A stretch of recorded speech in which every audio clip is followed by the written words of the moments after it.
Every Stoic teaching begins with a boundary.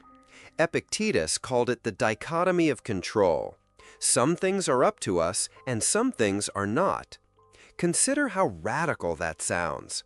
Most of us live as though everything is up to us: the weather, the traffic, the opinions of others, the results of our work. We grip the steering wheel of life with white knuckles, desperate to command the uncontrollable. And when it doesn't obey, we break. But Stoicism invites us into a different vision. Imagine drawing a circle around yourself. Inside the circle are your thoughts, your choices, your actions, your virtues. Outside are events, outcomes, and the entire vast machinery of the world. The first act of intentional living is learning to see this boundary clearly. When you honor it, you stop scattering your energy on illusions of control. You stop trying to bend the world, and you start shaping yourself. Let us be honest, we all resist this boundary.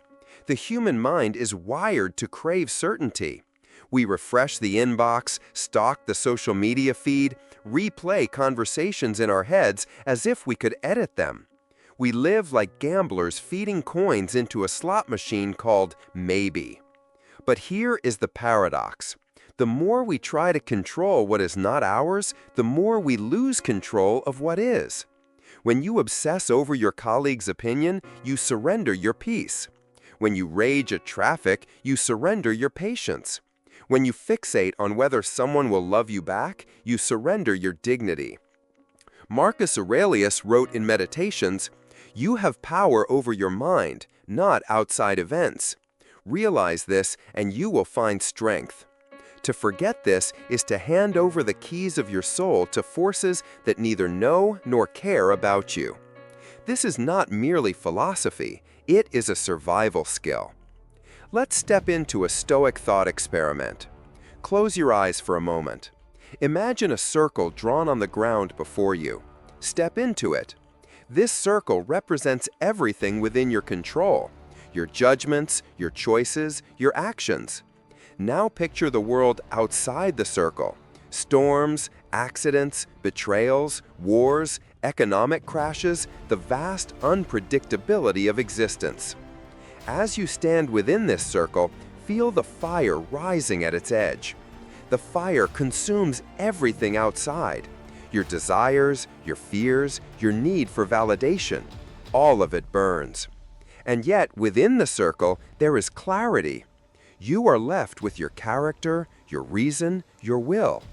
This is the Stoic forge. The fire purifies. What cannot be controlled is consumed. What remains is indestructible: your virtue, your choices. This is intentional living, not because you control everything, but because you know exactly where your freedom lies.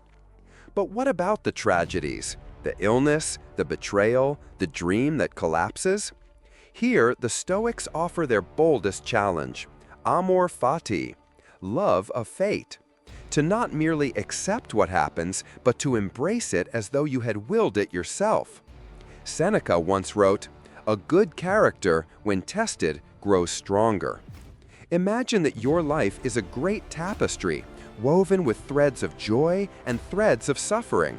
The impulse is to tear out the darker strands, to demand only the bright ones. But the Stoic task is to see that the pattern would not exist without both. The darkness shapes the light.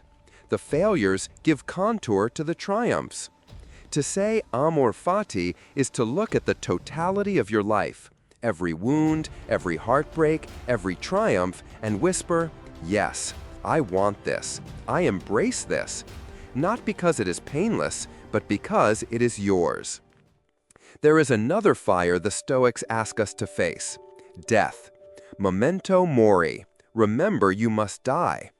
To modern ears, this sounds morbid. But for Marcus Aurelius, who buried children and ruled through plagues, it was a compass. When you remember death, you remember life. You remember that time is not guaranteed, that every conversation might be the last, that the chance to love, to create, to live with virtue is not infinite. Far from despair, this remembrance sharpens joy. When you waste energy on what is beyond your control, you squander the short gift of your days. But when you release what is not yours and give yourself fully to what is, your kindness, your work, your courage, life becomes vivid, urgent, radiant. How do we bring these lofty principles into the grit of everyday life? Let us make it practical. Tomorrow morning, as you wake, before touching your phone, pause and ask, what is within my control today? Perhaps it is the patience with which you meet your family, the focus you bring to your work, the discipline with which you treat your body. These are within the circle. Everything else, other people's reactions, outcomes of your effort, the whims of chance, lie outside. Throughout the day, when frustration strikes, use the Stoic mantra, "Is this up to me?" If no, release it. If yes, act with excellence. That is the forge at work.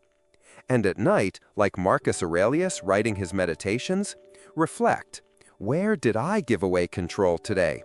Where did I reclaim it? This daily rhythm becomes a discipline of freedom. Intentional living is not about controlling the entire map of life. It is about carrying a compass. The Stoic compass points not to external success, but to inner alignment. Courage, justice, temperance, wisdom. These four cardinal virtues, repeated across centuries, are the true north of the Stoic path. When you meet adversity, the compass does not ask, will I succeed? It asks, will I act with courage? When insulted, it does not ask, will they like me? It asks, will I respond with justice? When tempted, it does not ask, will this feel good now? It asks, will I choose temperance? And when confused, it does not ask, will I find certainty? It asks, will I use reason? This compass is unshakable because it always points inward. The storms may rage, but the direction remains. We live in a culture obsessed with control. Control your image, control your future, control your success. But this obsession breeds anxiety. The Stoics offer a counterculture, the freedom of letting go. Picture again the circle of fire. Outside, the world burns with chaos. Inside, you are calm. Not because the world is calm, but because you no longer demand that it be. You are free not from adversity, but from the tyranny of needing life to obey you. This is not passivity. It is the deepest form of strength. The man who cannot accept what is beyond him is constantly defeated. The man who can let go cannot be broken. He may grieve, but he does not collapse. He may stumble, but he rises. He is free. In the end, intentional living is not about perfect control. It is about perfect clarity. To know what is yours and what is not. To cultivate what lies within and release what lies without.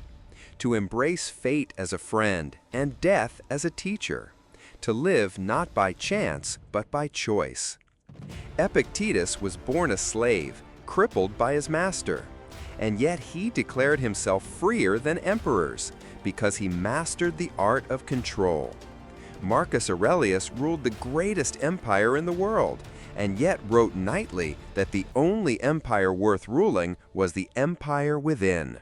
Seneca counseled emperors, lost friends, and faced death with serenity because he knew that no one could steal his character. Their wisdom is not ancient, it is eternal, and it speaks now to you. Tomorrow, when you wake, draw the circle.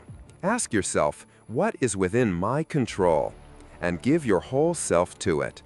When you meet what is beyond, let it go with dignity. Carry the compass of the virtues. Embrace fate. Remember death. Live intentionally. You are not a victim of circumstance. You are the blacksmith of your own soul. The world is the fire. Your character is the steel. Go and forge well.